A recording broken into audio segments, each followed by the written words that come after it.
boa noite a todos. Sejam todos muito bem-vindos à nossa Casa Espírita, onde a presença de todos é sempre bem-vinda. Na casa de Jesus, na nossa casa, que é a Seara do Evangelho. Então eu vou ler uma mensagem antes da oração, Sempre Melhor, de José Carlos de Luca. Amar faz com que nossas células vibrem em perfeita harmonia. E onde a harmonia se faz presente, a doença não encontra lugar. Mas o amor só tem sentido quando ele é experienciado e sentido. A palavra amor é neutra, expressa apenas uma ideia. Somente quando se ama é que poderemos saber o amor. Saber tem sentido de saborear, experimentar. Olhar para uma fruta não nos permite conhecer o seu sabor. Somente quando a provamos é que sentiremos o seu gosto. Por que você não sente o gosto do amor agora mesmo? Será que não existe alguém esperando um abraço seu? Um telefonema?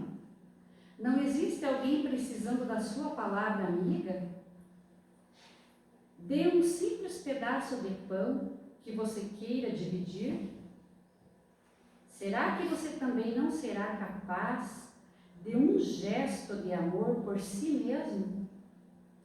Eu tenho certeza que sim. Ligue para um amigo e peça ajuda para as suas dificuldades. Procure amparo espiritual no templo religioso de sua fé. Acerque-se de pessoas de bom astral. Cultive somente ideias positivas a seu respeito.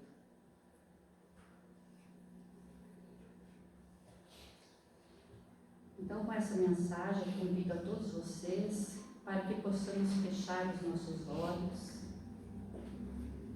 e sentir Deus nesse ambiente. Deus dentro dos nossos corações. Porque quando falamos de Deus, nós lembramos do nosso Pai, desse Pai Criador que nos ama tanto, que fez tudo o que nós temos para que nós possamos também sentir o amor. O amor de Deus que sente por todos nós. Nós devemos sentir a todos os nossos semelhantes, a tudo que existe no universo, aos animais, às plantas, tudo é amor. Deus fez para que possamos aprender a conviver uns com os outros, amando e respeitando a todos, cada um com as suas dificuldades, com os seus problemas, mas também com o seu amor, com a sua luz e com o seu amparo de Deus e de Jesus. E assim, neste momento, nós pedimos a Deus e a Jesus para iniciarmos a palestra da noite. Que assim seja. E hoje nós temos na nossa Casa Espírita como palestrante o Wilson Krieger, do Poço Claro, trabalhador do Centro Jesus de Nazaré. Wilson, fique à vontade, que Deus te abençoe e a palavra é sua.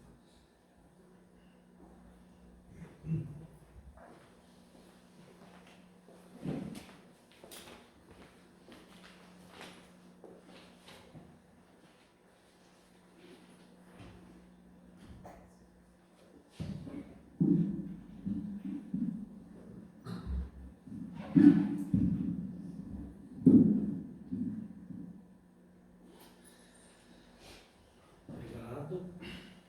Boa noite a todos. Um grande abraço. Agradecer a equipe, a diretoria da casa pelo convite e a oportunidade de aqui nós encontrarmos. Antes de adentrar o tema, lembrei de uma passagem do companheiro Alcides Cache, que contou essa, o companheiro José, o Jorge, o tio Marino, entre outros, foram para Florianópolis no encontro de jovem com Jéssica. Lá estava o nosso jovem Divaldo Pereira Franco pela primeira vez em Santa Catarina, participando desse encontro de jovens. Encontro de jovens. E o Alcides narrou isso anos depois para o Gugelmin. Do Gugelmin Vertudo. Nessa época, nem espírita eu era. Agora eu me refiro ao meu brother, né? Pedro Zé, anos-luz na minha frente, desse tema que ele falou na noite de hoje, dessas pessoas que o mundo precisa, de todos nós. Falando de Nicodemos, e nós vamos fazer uma reflexão sobre Pedro, no início da era. E o tema é baseado numa fala do Arthur Valadares, sobre o olhar de Jesus.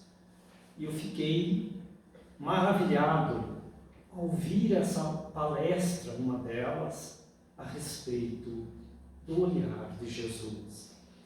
E na Boa Nova, Humberto de Campos vai trabalhar mais isso, Emmanuel, vem o Haroldo Dutra, esmiuçando, trazendo mais detalhes aquilo que o João Evangelista notou em seu Evangelho. Este olhar. Mas para isso, vamos refletir um pouco no início da nossa era, lá no ano 3. Ali já havia as perseguições na Casa do Caminho, estava de portas abertas.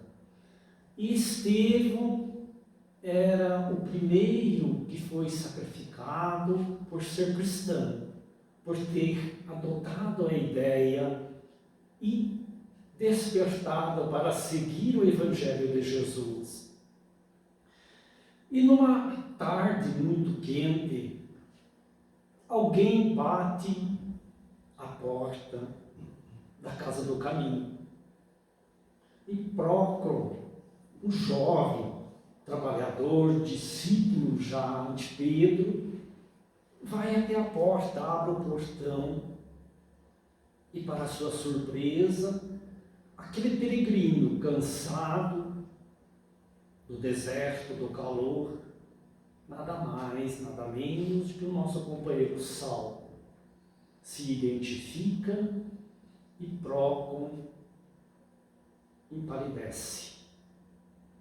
Porque os boatos da perseguição, de que Saulo era o detentor, e ele naquela época ansiava para os postos mais altos do Sinédrio, gerenciar, talvez ficar à frente, o sonho de Saulo, e ele debruçava todo o seu ódio em Jesus, em Ananias, por ter convertido a sua namorada, Abigail.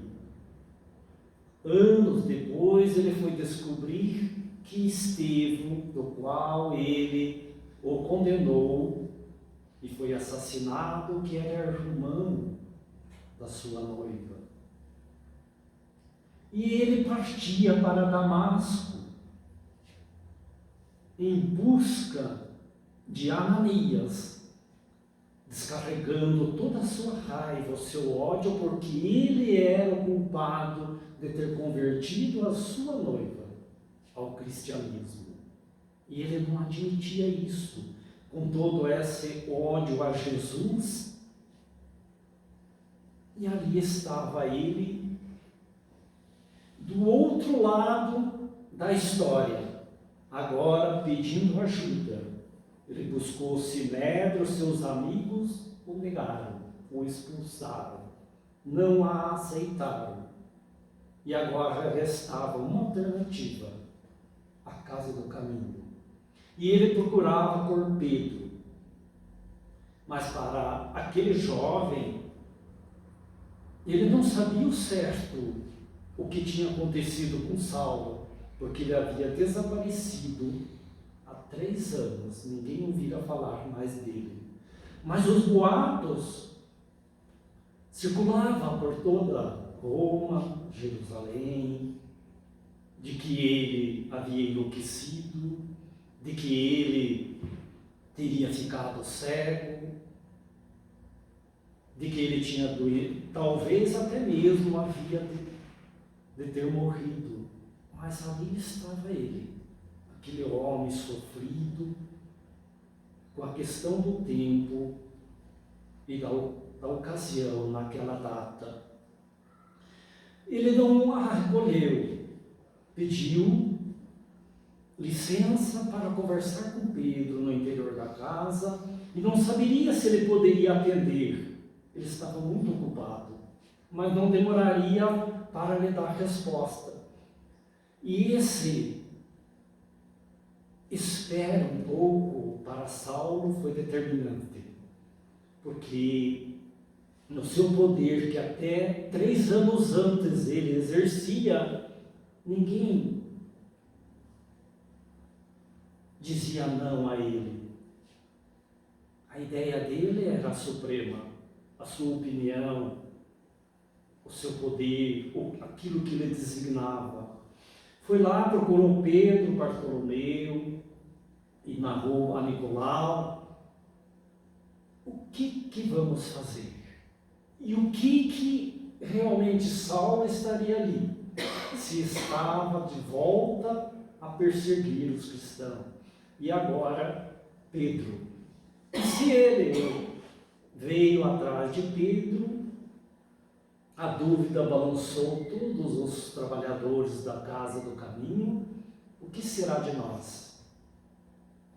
E Pedro tomou uma atitude tão diferente, com calma, com paciência.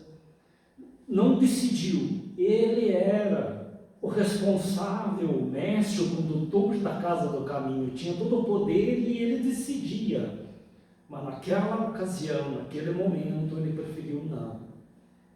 Eu posso tomar uma atitude equivocada, precisamos ver.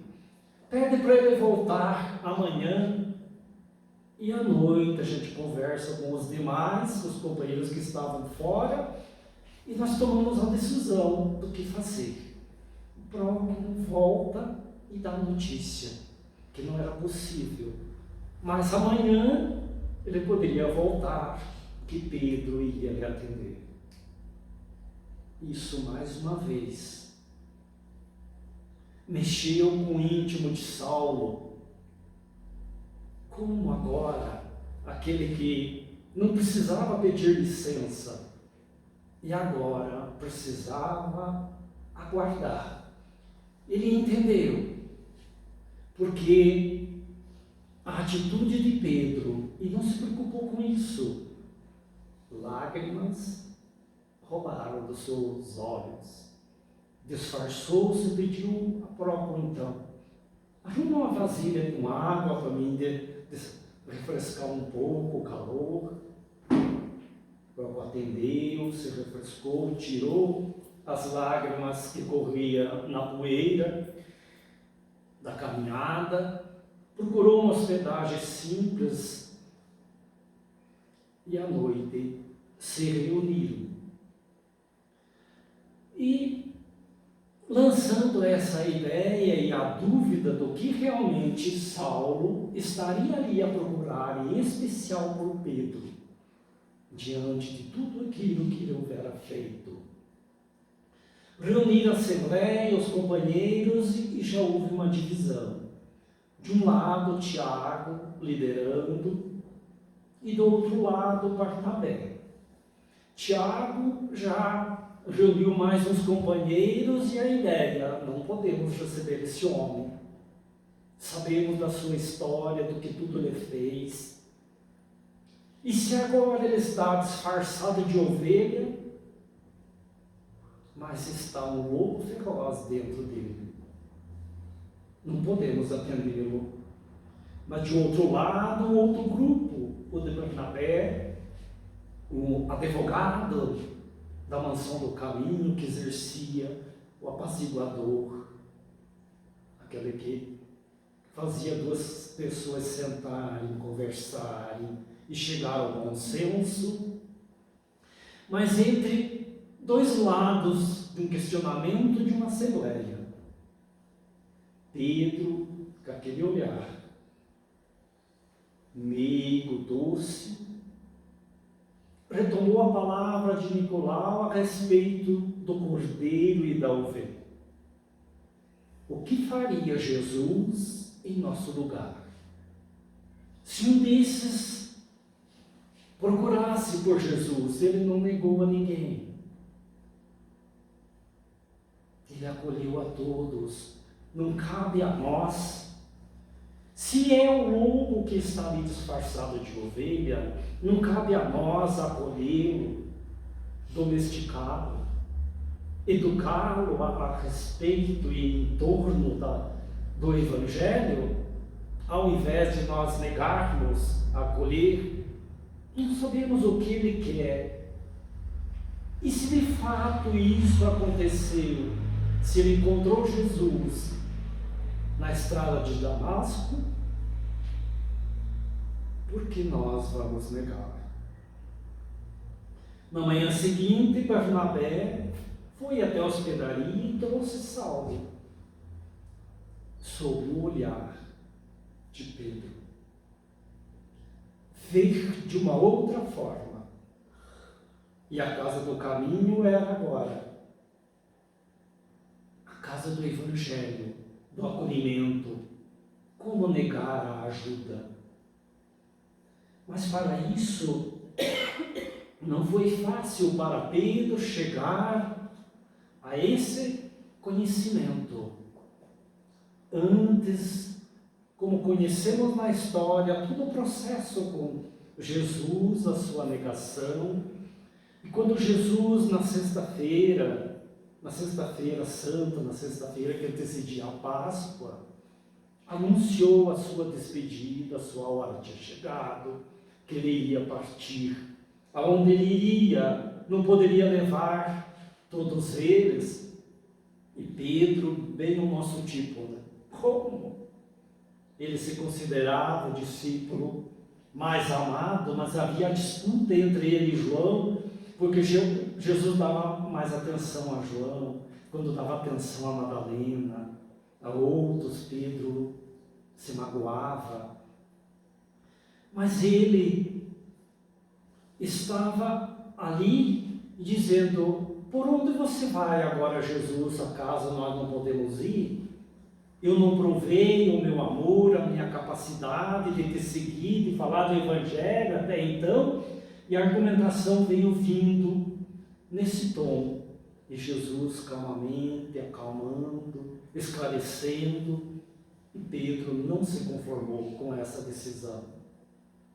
E Jesus o alertou: o homem é mais frágil do que perverso, Pedro. E quando chegar a hora, todos vocês irão demandar. Mas é compreensível, porque aquilo que vai acontecer comigo, que foi a crucificação, a morte, é minha. Vai acontecer comigo, é meu, diz a meu respeito. Vocês não podem participar deste momento agora, porque ainda não entendem, porque ainda não amam o suficiente a mensagem do Evangelho. Não os clareou a mente ainda. E Pedro, batendo na tecla: eu vou junto, eu morro por você. E daí Jesus dá um conselho: Pedro, você vai me negar 3 vezes antes do galo cantar. E Pedro não se conformou. E foi os processos, houve a prisão imediatamente, quando Judas veio com os guardas. Em questão de minutos, nenhum dos discípulos continuava ali, a não ser Pedro e João, de longe.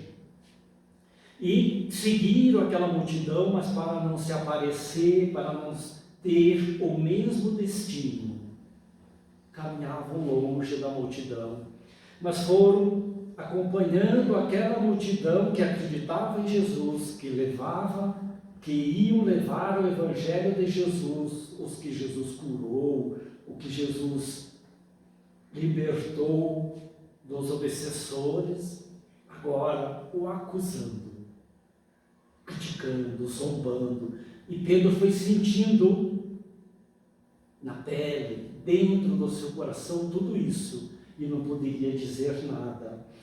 Quando adentram a prisão na casa de Caifás, numa cela úmida, num grande pátio que era comum nos reinados da época, a multidão o arrebentou o portão, não puderam detê-lo, e lá estava aquele alvoroço. Era festa de Páscoa, tudo que iam comemorar, e nada era mais legal crucificar o Nazareno.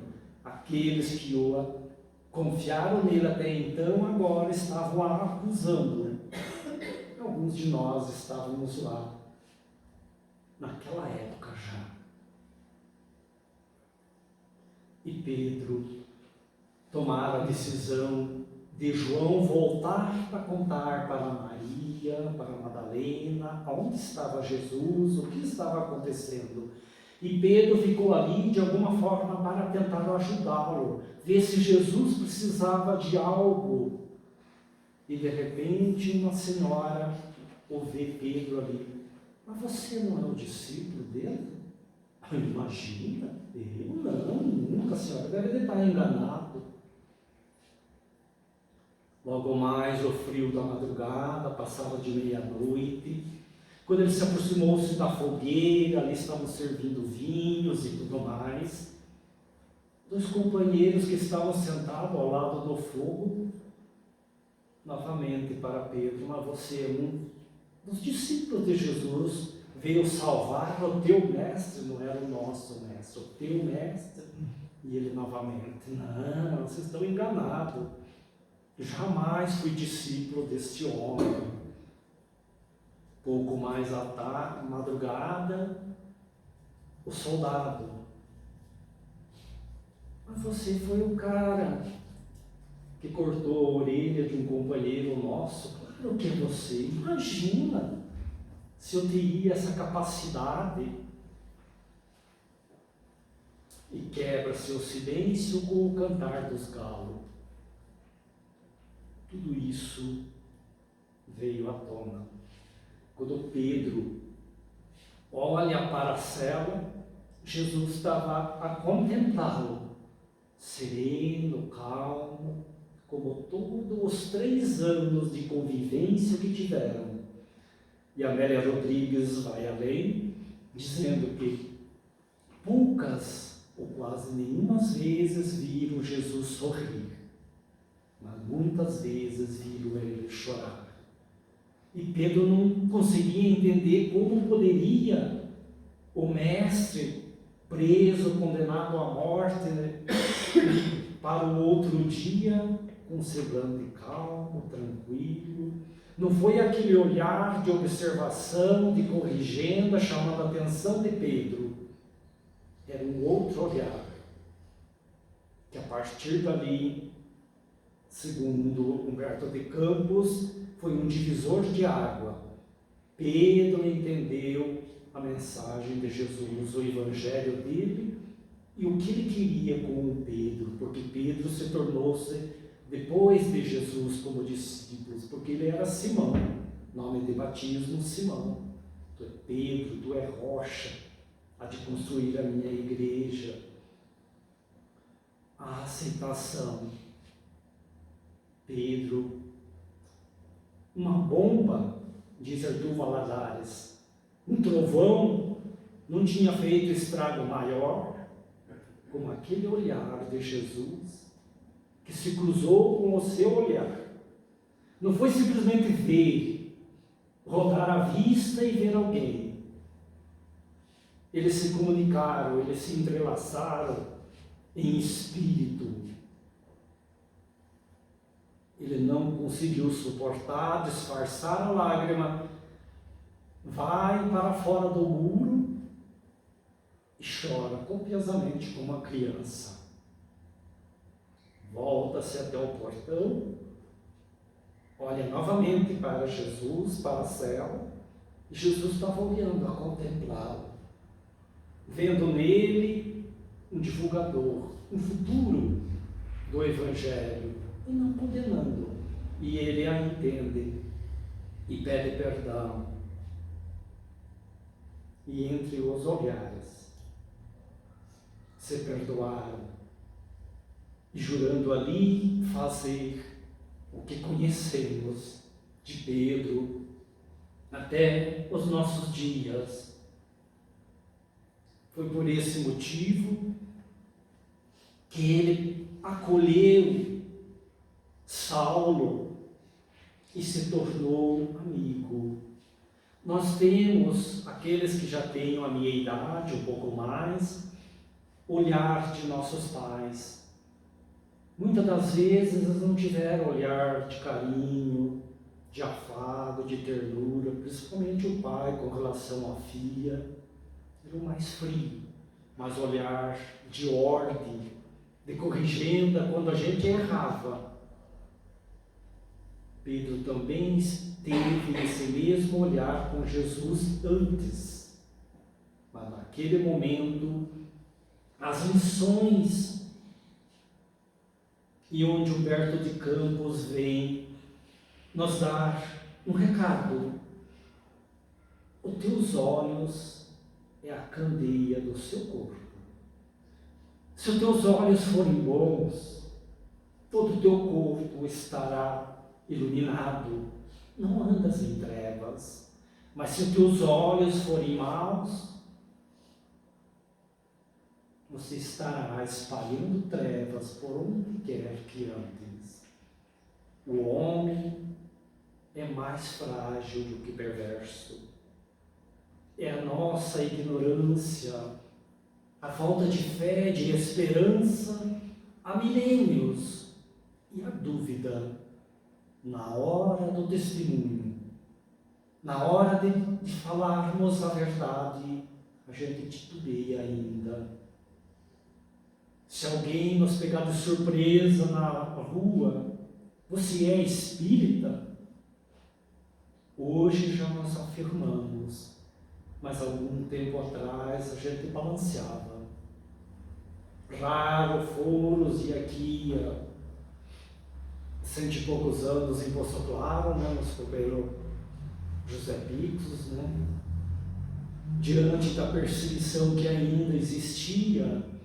E quando queriam alguém, não o presidente, mas alguém da casa espírita que o representasse no jurado, no fórum, José Pix, pode ser eu? Algemaram e o levaram para dar o testemunho. Um século atrás. Mas estamos falando aqui de 2000 anos, mais de 2 milênios. E ainda nós caminhamos com dificuldade, porque somos criaturas frágeis. Um dia, todos nós vamos receber o olhar de Jesus para a mudança de que precisamos. Não o simples olhar. Quanta dificuldade nós temos ainda de ver a imagem de Jesus sem a coroa, sem a cruz, tão presente dentro de nós ainda. fala tão forte que para mim orar, para mim acreditar, ainda eu preciso dessa imagem. São milênios ainda. Mas um dia nós vamos ver Ele em luz, resplandecer, que é o nosso espírito. Nós somos luzes, ainda debaixo da candeia, ainda uma vela, um palitinho de fósforo, tão pequenininho, mas todos nós temos esse potencial. Se conseguirmos aquilo que Pôncio Pilato, quando encontrou Jesus, escreveu uma carta para o Senado. Se ele queria conhecer Jesus, me dá a ordem que eu envio imediatamente. Mas na carta, Pôncio Pilato desenhou Jesus para o imperador. E lá ele já narrou. Raro as pessoas não conseguem olhar nos olhos de Jesus, não conseguem contemplá-lo, ou temem ou seguem, porque o olhar dele é diferente. E narra ele que na região, por toda a Judéia, jamais alguém tinha a beleza do corpo físico e espiritual que Jesus o possuía, que o transparecia. A mulher hemorrágica, se eu conseguir tocar na veste, é o suficiente. Quando Jesus olha para a mulher no poço de Jacó, samaritana, ela se converteu. O olhar de Jesus, quando cruzou com Madalena, com Pedro, com os outros discípulos, com Judas,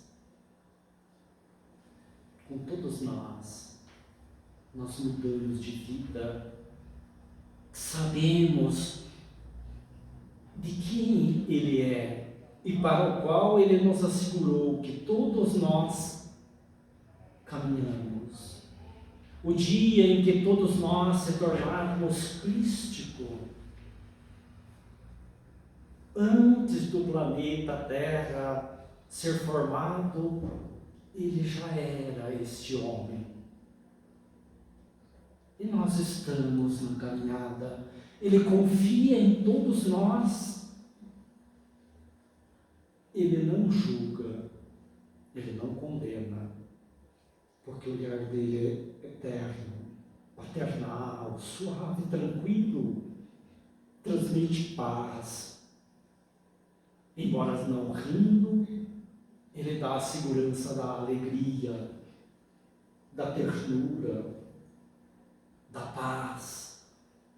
Então que nós possamos, com esse esforço e na medida do tempo, passar para nossos filhos este olhar mais de ternura, de acolhimento, de carinho, e irmos com esse exercício diminuindo o julgamento, os preconceitos, que tanto nos impede de avançar, de descortinar o véu da nossa ignorância que ainda se pendura, porque somos criaturas frágeis, não somos criaturas maldosas.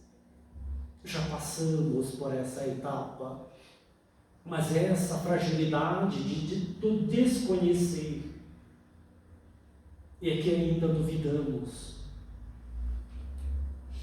A mensagem do Evangelho é clara, é simples. E Jesus nos convida à reflexão. Ele olha para todos nós com o mesmo carinho, com a mesma ternura, para que se tornemos um divulgador do Evangelho, por onde nós caminharmos, semeando a paz,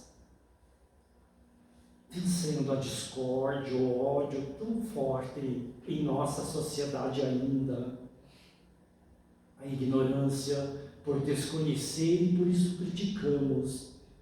Achamos que tudo, e entre os espíritas ainda afirmamos que o mundo está perdido, que o mundo não tem jeito. Mas é a dúvida de Nicodemos, é a dúvida de Pedro até então. Mas a partir que seus olhares se cruzaram, ele pôde saber da magnitude, de toda a sabedoria de Jesus e de tudo aquilo que ele falava era verdade, porém nós não o entendíamos. E Buda vem nos alertar, na época, se por uma dessas razões a humanidade desaparecer, um grande incêndio como isso aconteceu, desaparecer todas as escrituras da face da terra, uma única pessoa recordar de uma parábola, recordar do Sermão do Monte, uma só que se quer, nós recuperamos tudo isto.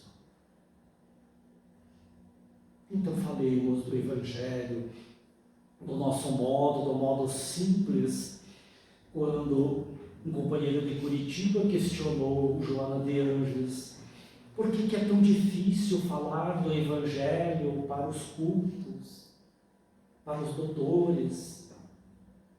Por que eles não aceitam Jesus? E Joana nos adverte, quem disse que precisamos convencer as outras pessoas, falar para os doutores? O Evangelho de Jesus é para os simples, para os humildes, para aqueles que a aceitam e não o questionam e passam a viver. Então se preocupemos mais da forma simples, do meu jeito, do nosso jeito de ser, da forma que entendemos, nós a divulgamos, nós as espalhamos, porque os nossos olhos são a candeia de luz que proporcionamos onde quer que nós estivermos, com quem nós caminharmos. Um grande abraço, que Jesus os cubra de bênção e o seu olhar cruze com vocês, mesmo que em sonhos, mas em espíritos, todos nós vamos viver isto. Muito obrigado e muita paz a todos. Eu vou